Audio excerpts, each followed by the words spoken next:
Hello and welcome to the Monocle Weekly. This time I speak with Latin Grammy award-winning Brazilian superstar Liniker on her latest album, Caju, a sunny dose of optimism, and also we discuss her recent European tour.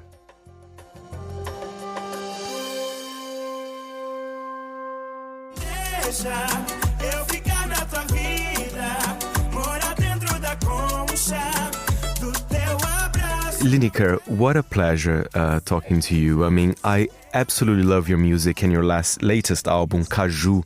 But first, before we start the interview talking about your European tour, tell us a bit more about yourself. Where actually in Brazil are you from? I know we're from the same state. You're from a small town called Araraquara, right? Yes. I'm born and raised in Araraquara, a city in the countryside of São Paulo. And I went to study theater in São Paulo in 2014. So I've been living there for 11 years now. I think that I had a good childhood living in a country city, walking and playing in the street with the other kids of my neighborhood. So this made me very, very, very...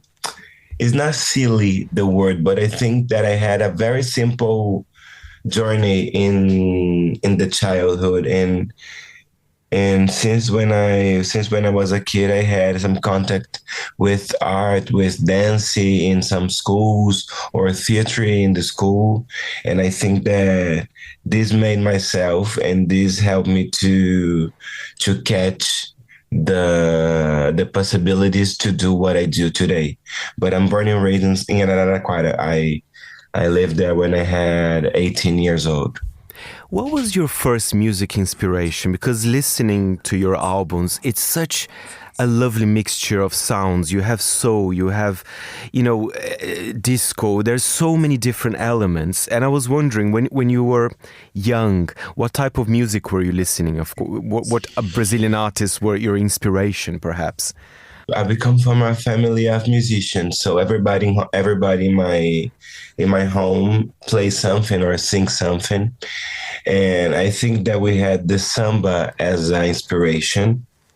So I loved to hear, when I was kid, Alcione, Djavan, Belo, Whitney Houston, Destiny's Child, Beyonce, one more, Chaka Khan, all the R&B classics, I think, that made me and build my music appreciation. I'm not an artist, I think, in a specific. Then when I was getting old, I think that I have my favorite one, that is Djavan.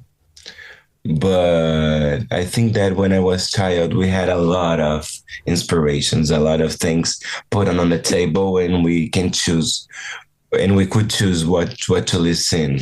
What an amazing selection of names you just said. I want to talk about Caju, your latest album, which I think is absolutely fabulous. And do you think that album is a little bit of a turning point in your career? Of course, you had amazing albums before as well, but this one really connected with people, not just your fans. I think it really, perhaps expanded as well the people that know your name and that know your music, right? So I think that the turning point came with passion and patience too, because I think that in this journey this year, I will complete 10 years of career.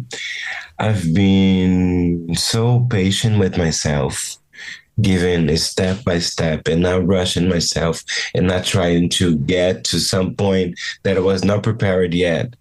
And I think that the success of Caju came with this peace that I found and I work inside myself. Being an independent musician in Brazil, being a trans person in Brazil, doing what I do, give to my country and receive all this kind of energy too, is not easy. So in all this journey doing music, I had to be patient with myself, and I have to understand exactly what I need now, what I want to go, what I don't want to go now, what I don't want to do now. And I think that know how to choose was helped me to to have the success that I've been having now with Caju. And it is a very, very good production album. We work hard, we work a lot. We choose every particular thing of the project. We decided, when I said we, is because I produced this album with three important people. That is Fejuca e Gustavo Ruiz, who is heading the project with me. And then we invited some other producers to work with us. But I think that the choose was the thing about this process. And I wonder, for our international listeners, tell us about Caju. It's a very bright name. It's a very kind of sunny, optimistic tone, right? So tell us, why did you choose Caju as a title? So when I wrote Caju, I was wondering to live a full sunny day. Oh. A full sunny day out the summer, in any winter, in any weather, but always have to get sun inside us. And I decided Caju because Caju is one of the fruit more exporting of the Brazil to the world. There's a very specific smell. There's a very specific taste. And I think that at this point in my career, I've been feeling myself as a Caju. I'll become 30 in a few days. I wrote this album when I was passing through a very special spiritual healing process. So I was feeling myself as a very potential fruit. I was feeling myself as a thing that born in a tree, and not born just for yourself, but born to a legend, born to a nation, born to getting food to not just yourself, but for everybody. And I think that Caju helped me to see myself with more careful, with more love, with more respect. I create this character that is Caju, and that is the fruit, to help me to see myself with more passion, I think. Oh, that's beautiful. What can you tell us about Papo de Edredom, which is one of my favorite songs from the album? Pode ser do seu jeito, não arme confusão. Por mim tá tudo perfeito, sair na contramão.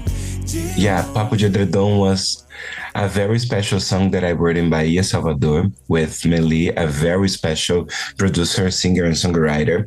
And I was passionate through love. I think that all the songs that I've been doing is about some passions, is about some lovers. And I remember that at this point, I went in vacation to Salvador, and we met, Meli and I was talking to her about a guy and how he made me feel, how I was feeling. And I think that is almost full moon.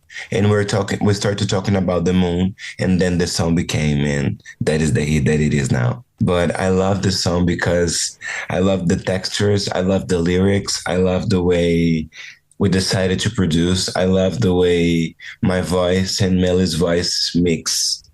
Is so amazing. And I think that, I don't know if you have the opportunity to at the concert, but in the concert is one of my favorites. And it's nice to see how the crowd respond when Papo de Edredom begins. Well, and talking about the crowd and your gig in London, you are about to finish your European tour. How does it feel? Do you like to represent, your music and Brazil as well on the foreign stage? Because there's more and more people actually paying attention to your music, not just in Brazil, but outside as well. Yeah, and I think that this tour, it's given to us a very exciting moment, that is to live some sold outs in very huge and specific venues of music in the world. The case of the Electric Brixton, that is one of the more important venues from London. And we had this sold out. I know that when an artist came in from Brazil, came out to a country, we will have a lot of Brazilian people at the crown.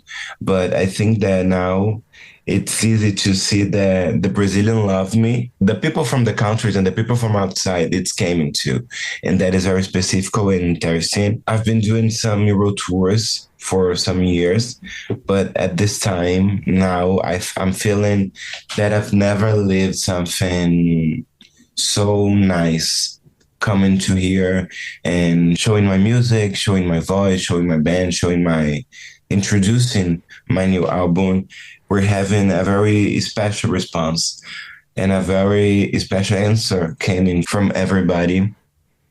I'm tired because do a lot of concerts in sequence, changing the country, changing the hotels, changing the bad hotels, changing. Okay, I slept here and I woke up there. It's not easy, but I'm feeling so grateful and it's so special to live what I've decided to live, you know? I need to ask this question because we're here talking from the UK. Is it true that your name was somehow influenced by the famous footballer and TV host Gary Lineker? Yeah, Lineker is his surname. And someone of my family adore the sound that Lineker made in the head, and my mom decided to give me this name, choosing the E for I. So it's Lineker. Gary Lineker is Linaker, and mine is Liniker. But it's about this surname. I think it's fun. I think it's a really fun. Listen, Liniker, what a pleasure. I'm a huge fan, so good luck. Mine. And I would love to see you back in London as well in the future. Thank you. Liniker, muito obrigado. Você já decorou quantas tatuagens tenho? Se eu ligo pra cartoon ou rabisco os meus desenhos? Quantos shows tem na minha agenda? Meu disco favorito, o peso do meu coração. Thank you very much, Liniker. What a pleasure. You can stream her album Caju right now. The show was edited by Elliot Greenfield, and I am Fernando Augusto Pacheco.